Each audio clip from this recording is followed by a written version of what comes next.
I'm Isa, and welcome to Hello. Siya. Exit lang. Awa na. Dili ako siya. Move! Hi, I'm Isa, and welcome to Bayhana, the show where we talk about anything and everything about women, but not just for women, for everyone else too, because you know, knowledge is power!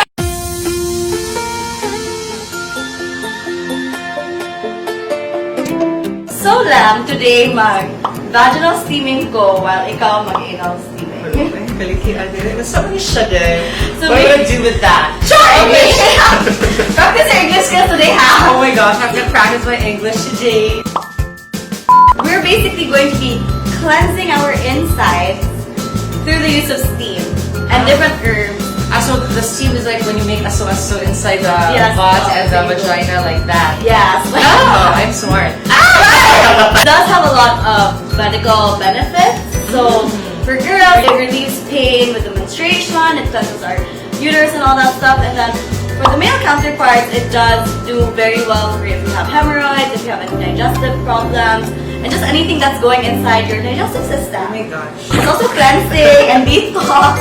So atong lipuhan yung talaga. Oh my god, gawa na lang dyan eh. Oh my god. Nagpanti ka? Nagpantik mo. So muna ni mo. Okay ra. Well, I see. What I've seen this before. So what we're gonna do now is atong kutawon ang atuang herbal mixture. So basically, ang concept ani is hot water and then we mix the herbs. So this is It's not herbs, it's herbs. Silent H.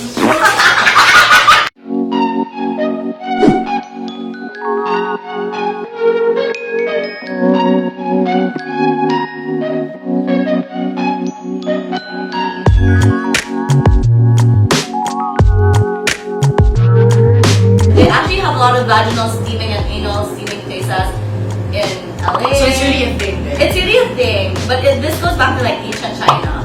Oh my God! So yeah, muna itong buhaton. We sit over it. Sa akong side is akong anal. Oh my god, masamit akong taler. Oh my god, I can feel it na girl. Hello, I can feel it now! And then, ato siyang i-timer for 20 minutes. Basta mga paso na gila to. Dili man day, actually you can do it for like 60 minutes. But then, Hoy! nagska-aversion magbunta, pwede yung magbunta kung daling kuranan day. So, ani lang sa. Kung lang making feelings akong tayo. Lamis ako feeling sa akong bar. No, ganahan ko akong lips ba kung i-anak gamay for masud. So since we're gonna be here for 20 minutes, I wanted to spend this time to actually talk to you and ask you a lot of questions because this is the first time that I've had an LGBTQIA guest on the show. And I'm so happy that it's you. Oh, thank you so much. I think that your show is a really good platform for me to discuss these things. Thank you, Lisa, for having me. Shiva kayo, plastikan kayo, ta Plastic! So I wanted to ask you a couple of questions. And then you can choose not to answer it. Let me know if it's like too much or if it's like whatever, okay? My first question is, how do you identify yourself as? People have to understand that there are three facets of your identity. That's SOG, so that's sexual orientation, gender identity, and gender expression. SOG is not only for the LGBTQIA community, it's also for straight people like you. The general rule is that it's independent with each other. The other doesn't really have to affect the other. So what I'm trying to say is that your sexual orientation is asa ka emotionally and physically or sexually attracted to. Akong sexual orientation is attracted na ko sa lalaki. Sa ako ang gender identity, ara na siya like, how do you identify yourself? As for me, I'm a genderqueer. I am not a woman nor I am a man. I'm neither of both, but what is a combination of both? So do I call you her, him? Actually, akong pronoun is there. Lisod na kita bilin ko dire mo. You're not like MX. I'm muna ko addressee, like dili ko miss, dili ko mister, but I'm MX. MX. So you like guys, I really like guys. but you've never liked a girl. I never did. Ang mga tao they have to understand that your gender expression has nothing to do with your sexual orientation or gender identity. So regardless if kung sila makita, the best way to know a person's sexual orientation and gender identity is that they really have to ask. So what's the right way to ask? Like I just go, hi, what are you? Dili sila to kalikayo naman, nag-iuban nga ma-offend. But like for me, no, people really have to ask. How do you ask? Lisod sa siya, no? Di anak day. Wait, I'm sure. Lagi! Bakit na sila sa Newton? What's the worst form of discrimination that you've ever experienced? Like, say, for example, in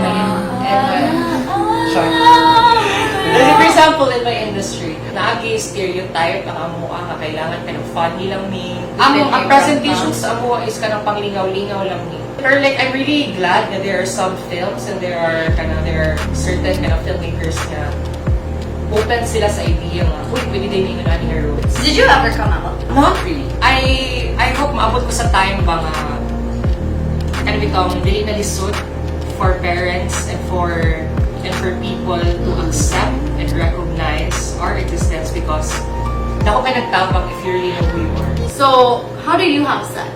Ay! Wait, sa amo, there are 4 ways mag-good. It's either you're a top, you're a bottom, you're a verse, or you're a side. Top, ikaw ang penetrate. Bottom, ikaw ang penetrate. Versa, you can do both. And then, side is, dili ka penetrate or dili ka penetrate. I'm a side. Too much information about HR, but Wait, what? So that's still having sex? for us. Wait, what do you do? Are you like hugging each other but you're like... So there's only one position to do it then if side... That naman siguro, like, you can be creative. That's why we're really rainbow because we're really creative on how we do it. Like, kanang whatever your position is, it's really nice to get tested. Cautionary methods, use condoms. Yes. Cake prep, whatever. Be faithful lang, dili ka magpatak ka. Yan ay mga free testing centers daghan around. I can name a lot. Most importantly, sex education. It's really a must. Ang importante magulit, kung suit ka sa kabutang, ibaw ka kung sa bisulan. Ana. So what is your message to everyone? It's high time that we open our minds. Our minds, our vaginas, and our... Yes, because grabe jud no, ang kainit ani. Society is ever changing. So are we? Yes. And there's no way but to there's no way other than to adapt to those changes. And that we really have to synthesize properly what works and what doesn't work anymore. Well, great, Fiona. May makapta! May pa-synthesize? All you guys know of Alem is that Asha! Swagid ko! Swagid ni siya!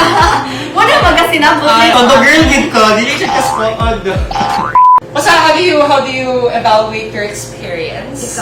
Wow, ikaw nag-host ba yan? Hey guys, so it's me a day after and I wanted to shoot this little insert because I wanted to tell you guys how I felt about the whole vaginal steaming experience. Obviously, I wasn't gonna feel immediate results right after, so I wanted to wait a day and let you know how I felt. Today was actually pretty interesting. I usually wake up at like 10 o'clock in the morning, but surprisingly today I woke up at 7 and I didn't have any troubles getting out of bed. And they did say that that is one of the pros of it, and that's personally what I experienced. In terms of better menstruations and whatnot, obviously I can't feel that right now, so I'll just have to let you know on the community group. I did ask Alem how they felt about it, and this is what they said.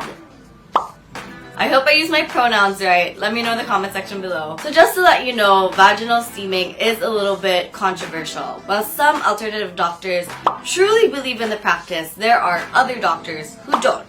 They don't support it and they don't encourage you to do it as well. So like everything else that you do with your body, make sure that you are safe. Also, if you have these conditions, don't do vaginal steaming altogether. But if you're more or less healthy down there, then I think this is safe for you. Yeah, so back to the video. Anyways, I want to thank Alem Garcia again for being on this segment. Don't forget to join the Bayhana community group. Let's have discussions, guys, because healthy discussions are... Yeah. Healthy discussions are welcome discussions. And don't forget to follow me on all my socials. I am Issaplease. And don't forget to follow Alem At the Alem Garcia on my socials. Love you. Yeah. And of course, don't forget to follow By TV. We also have a YouTube. And we'll catch you guys in the next episode. Bye! Pakita to sa tutuloy. 1, 2, 3.